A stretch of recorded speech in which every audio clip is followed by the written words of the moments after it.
Nishimye rero ni mugoroba narifite izindi gahunda ariko umushumba mvugishije yaramaze igihe kinini yifuza ko twabonana nyumva amaswe no kumva ko ibindi nabikupa nkumva nabonana kwakugira ngo rero ndebe uburanga bwanyu bwiza reka tubereze Imana icyubahiro. Haleluya. Urumva hano harimo ijwi ryagutse cyane si ngombwa mbikora ijwi ryanjye ndabizi ko ryumvikana. Haleluya. Ntabwo uri kunyumva mama Imana igumugisha n'abariya ndakeka murimo kunyumva. Nitwa Elize Mutsindarugamba niko nitwa muri Rwamagana hariya mu mujyi nkorera umurimo w'Imana muri Église Missionnaire de Réveil cyangwa Revival Missionary Church mu Kinyarwanda ni intumwa z'ububyutse dukora hari Rwamagana mu mujyi. Amen. Amen. Umugabo ntubatse ufite umudamu n'abana batatu abakobwa babiri n'umuhungu turashima Imana. Amen. Ndashima Imana ko mu bihe bitambutse bigoye abantu bari bonyine bacecetse bibaza bizagenda gute yuko Imana itugabiye kongera kubona. Byari bigoye byari bimeze nk'igihe Abisiraheli bari mu buvumo igihe bari bahumurize Abamidiyani batwikaga ibyabo ariko kubera ko hari byari bihekanye ubuzima bwabo barabireka ariko Imana ikomeza kwitwa Imana y'Isiraheli. Yesu nashimwe. Niyo mpamvu mvuga ngo ubuntu bw'Imana iyo bukiri kumwe n'abayishaka ibihe byose nta miraba burya umuvurazo ugatembana aba ugomba gutembana ariko abazasigara bavuga Imana mu gihe cyayo bagakomeza bagashikama. Impamvu mubona hari inyuma baticaye nuko hari n'abatembanywe n'iyo miraba ariko dukomeze twizere yuko ikibi nuko baba baragiye buherayo ariko kuri kw'ijambo ry'Imana nuko ngiye nawe dukwiye gusarura kandi tukagaragaza umusaruro w'Imana yashyize mu buzima bwacu. Reka rero tuganire ijambo ry'Imana gatoya kandi ndishimye cyane iyo ngeze mu nzu y'Imana numva ubuntu bw'Imana muri njyewe numva ko ufite andi mahirwe yo gukosora ibyo nabashije gukosora. Gereza Imana icyubahiro. Haleluya. Reka dusome ijambo ry'Imana dusanga muri Luka igice cya 15 turasoma umurongo w'umunani n'uw'icumi. Ndasaba umusomyi mwiza kubera ko nshaka gukoresha iminota mike ngo badusomere 15 Luka 8 kugeza ku 10.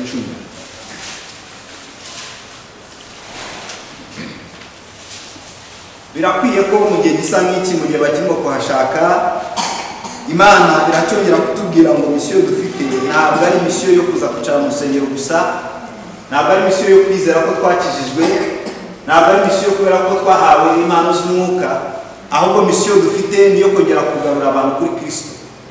Haleluya. Amen. Misiyo dufite niyo kongera kubwira abantu ko Yesu azaza gutwara umugeni mu gihe gikwiriye, niyo kubwira abantu yuko bakwiye kongera gusubira ku rufatiro bakihana, niyo kongera kubwira abantu kwezwa, niyo kongera kubwira abantu gukora imirimo ikwiriye aba Kristo.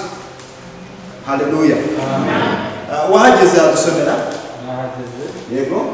Dusome muri Luka igice cya 15 umurongo wa 8 kugeza ku 10. Aravuga ngo cyangwa umugore waba afite ibice 10 by'ifeza yaburamo kimwe ntiyakongeza itabaza, agakubura mu nzu akagira umwete wo gushaka kugeza aho akibonera. Iyo akibonye ahamagara inshuti ze n'abaturanyi be akababwira ati twishimane kuko mbonye igice nari nabuze. Ndababwira yuko ariko haba umunezero mwinshi imbere y'abamarayika b'Imana bishimira umunyabyaha umwe wihanye. Mwakira ijambo ry'Imana. Dukomere Imana amashyi niba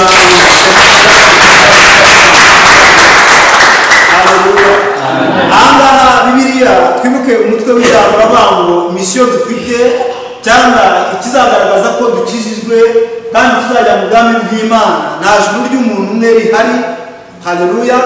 Kandi ijuru rirasaba ko tuzagomba kujyamo turi benshi kugira ngo tuzagire kuramya Imana nayo yishimire ko Kristo yaje mu gihe gikwiye. Haleluya. Haleluya. Ivuze amagambo meza cyane. Kavuga ngo umugore yari afite ibiceri byinshi cyane, byari byinshi mu rugo rwiwe, ariko aza kubura igiceri kimwe. Muri uko kubura igiceri kimwe ngo byari bikwiye ko yafata itabaza cyangwa itara agacana agashakisha cya giceri. Haleluya. Muri uko gushakisha cya giceri ngo yagombaga kugira umwete wo gushakisha ahantu hose, muri pozisiyo izo arizo zose, mu buryo ubwo ari bwo bwose, kugira ngo abone cya giceri. Ikibazo si uko yari afite byinshi, ikibazo yari afite ni ikibazo cy'igiceri kimwe yabuze. Haleluya. Haleluya. Rero yaragishakishije mu buryo bwose bufatika, aragishakisha muri situwasiyo izo arizo zose, aracana yubarara hasi kugira ngo mu rwego rwo kugira ngo agishakishe, ashaka igihe yaramura akuraho ibyari bihari, ariko kugira ngo arone cya giceri yabuze. Haleluya. Bibiliya ikomeza ivuga ngo muri icyo gihe bimeze bityo bigereranywa n'uko umuntu ava mu rugingo rumwe natwe akagenda hanze. Ntabwo dukwiye kwishimira yuko agiye kandi wowe wumva ugihagaze, ahubwo ukwiye gushaka inzira zose izo ari zo zose kugira ngo wa muntu wongere agaruke mu buntu bw'Imana. Ngo icyo gihe bimeze bityo bimeze nk'uko umuntu agaruka akihana agasubira ku rufatiro rw'Imana, ijoro rigakoma amashyi, abamarayika nabo bakavuga ngo habwe Kristo witangiye abantu mu isi. Duhereze Yesu icyubahiro. Misiyo dufite rero abakorera bene data ntabwo ari izo yuko twahawe impano z'Imana, ntabwo ari uko twabakijwe mu mazi menshi, ntabwo ari uko twakijijwe, ntabwo ari uko twibona mu rusengero gusa, ahubwo abahindura bakiranutse kuza kuri Kristo igihe cy'umwijima kiraje, bazakamo inyenyeri zo mu ruturuturu. Haleluya. Bibiliya y'abantu abafashe misiyo bakajya kubwira abantu ubutumwa bwiza. Haleluya. Igihe cy'umwijima kiraje, birakwiye ko inyenyeri zizaba zikuriho arizo zizakumurikira muri icyo gihe cy'umwijima. Birakwiye ko kugarura abantu kuri Kristo byaguhindukira amatabaza akumurikira kuko umwijima uraje. Haleluya. Rero barakwiye bene data, birakwiye ko twakongera tugasubiza umutima wacu twibaza ngo niyo mpamvu ndi muri ibi byaremye ngo abasore baragiye basigara, ababyeyi baragenda basigara, abantu bose baragenda basigara, ariko ngo ni iki watanze mwana wa Adamu? Ni iki watanze kuba abandi baratambutse? Haleluya. Hari ubuzima nigeze kubamo, mubamo nabo ugiyemo mbishaka, tubamo turi abantu barenga 98, ariko dusubira ahantu twari turi abantu 14.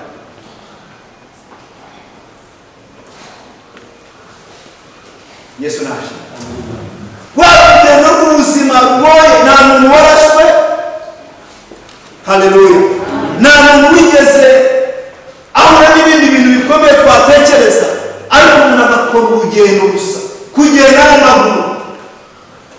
Wajya kumubona umuntu amaraso atobotse ukabura, nuko ukamushyira mu nta muvuzi uraho nawe uri hafi. Yesu naje.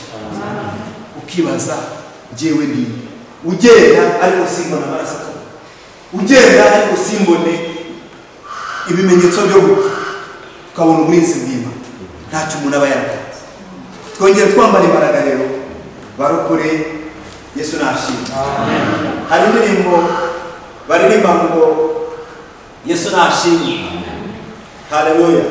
Ubwami bw'Imana nagaruka amagambo, ubwami bw'Imana n'imirimo. Ubwami bw'Imana nagaruka amagambo, ubwami bw'Imana n'imirimo. Bamwe baravuga jye narakijijwe, bamwe nabo bakavuga jye ndi umuririmbyi, bamwe nabo bakavuga jye ndi umupasitori. Ubwami bw'Imana n'imirimo. Ubwami bw'Imana nagaruka amagambo, ubwami bw'Imana n'imirimo. Ubwami bw'Imana nagaruka amagambo, ubwami bw'Imana n'imirimo. Ahari hari ukuntu urimo gutekereza, nanjye hari ukuntu uri gutekereza, ariko turakwiye kongera kugira misiyo yo kugura abantu. Amen. Yesu nashimye. Birakwiye kongera gutekereza, niba ureba ukabona njya n'ahantu mu birori, ajya mu maseremoni atandukanye, ariko niba ari seremoni iryoha ku banigiyemo neza, ni seremoni yo mu rusengero, ni seremoni y'amasengesho, ni seremoni yo guhimbaza Imana. Ariko abantu bagiye i Babuloni, Nebukadinezari yabafashe bugwate, nawe ufite yo kujya kubaho. Birakwiye kwambara imbuto gikomando, amahoro tukayakoramo, twambara amatisheti. Birakwiye kutwongera tubaho. Twere kumva ni umuntu wumva ashobora kuba afite amafaranga runaka kuri banki, akavuga ngo nzayarya nashira ubwo nipfi. Nta muntu ukwiye kumva akinyotewe yuko yumva twicaye pastor, ukumva wicaranye na mama pasteur, ukumva wicaranye n'abakozi b'Imana, ariko hari imyandikire ibiri. Birakwiye kutwongera tubaho. Iki ngiki nicyo Yesu yabwiraga intumwa, azibwira ngo birakwiye ko umuntu naho yabura igice kimwe yahaguruka agashakisha mu buryo bwari bwose, akongera akaronka umusaruro, yarangiza agahamagara inshuti ze akavuga ngo nawe igice cyanjye muze rusange, ngo bizaba bimeze nk'uko ubwami bw'Imana nabo bavuga ngo hari umuntu ukijijwe, hari umuntu ugarutse kuri Kristo, ubundi bakaguma mu mashyi. Imana yo umugisha mwinshi cyane. Iyo meseji uyintwarire mu mutima wawe, ugende uyitekerezeho. Haleluya. Wa mubyeyi we, birakwiye ko wakongera ubushuti bwari bwose WhatsApp ufite. Haleluya. Nibwire urimo kureba stati, nibwire urimo kureba message abantu bashyizeho, nubwire urimo kureba kuri YouTube ibintu bavuze, ahubwo kumva bwije hari umuntu waganirije akamaro k'agakiza. Haleluya. Haleluya. Ukamenya neza ukabashuha ko hari umuntu byibuza wabwiye indangagaciro z'umukristo, n'ibyiza byo kuba mu rusengero, n'ibyiza byo kongera gusubira ku ifatiro ry'Imana, n'ibyiza byo kongera kuba mu masengesho, n'ibyiza byo kongera guhimbaza Imana, n'ibyiza byo kongera kuririmba. Abantu Satani n'abatwakorera. Haleluya. Amen. Haleluya. Amen. Ndakwinginze, izi telefone mubona dukoresha ntuzamushwe nayo. Iyi yanjye mureba hariho ministeri, natangije nitangiriye kuri groupe WhatsApp, ariko abantu bava muri za Dubai, bakava Nairobi, bakava muri Amerika bateze indege. Ntabwo nziranye nabo, ahubwo umwe nzuri Kenya, amabo muri Kenya, undi nzi Uganda, nawe akama bari Uganda. Dufite ukuntu tubyorganiza, abashoboye bakaza mu Rwanda, tukavuga ubutumwa, tugatumira abakozi b'Imana bakaza, bagasubizamo imitima abantu ahantu yari yasaga nk'ihungabana, bagasubira bakagenda, kandi aho bari bakora umurimo mwiza. Haleluya. Aha turicara ahangaha tukumva nta kibazo, ariko nko mu bihugu bya Oman, za Arabia Saudite, abantu bajya ahantu mu cyumba bashyizemo za sound proof, agasenga n'umugore akamwumva, akizera batabasha no kubibwira umugore we, kubera ko yabyumvanye. Imana akavuga ati iyi Mana numvise, reka basi n'umugore atarazo, ariko reka ninjira nayo mu cyumba. Birakwiye ko natwe dushaka inzira yo gutuma Imana ibamugisha.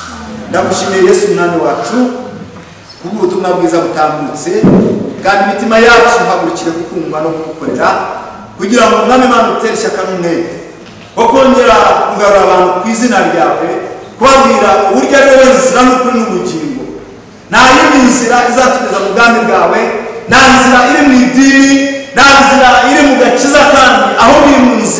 mu izina ryawe ry'ukuri gereza abantu kumenya ndangagaciro zo Kristo, ndangagaciro zo kumenya urusengero, ndangagaciro zo kumenya ko mwami dukwiye kuba umubiri umwe muri Kristo Yesu, kugira ngo tumenye icyo waturemeye nk'uko tubibona mu gitabo cy'Abefeso, ngo waturemeye imirimo myiza muri Yesu Kristo kugira ngo tuyikoreremo tuyigenderemo.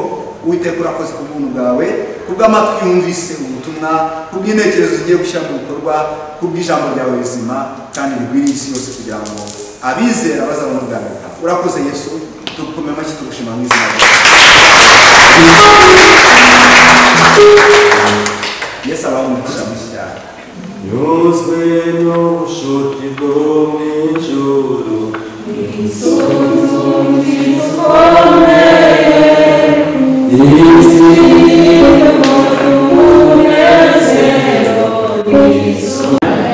iyo tarano wahawe izabibazwa, uwo mucyo wahawe ukurikira abana bari mu byaha bitandukanye, bari mu bujura, bari mu busambanyi, bari mu zindi nzira zitandukanye, baboshwe bakibatwa n'ingeso z'umwijima.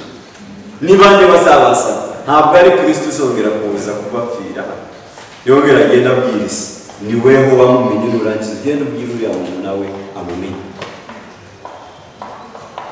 Yesu aramugisha kutwibutsa inshingano dufite zo kwamamaza inkuru nziza ya Kristo.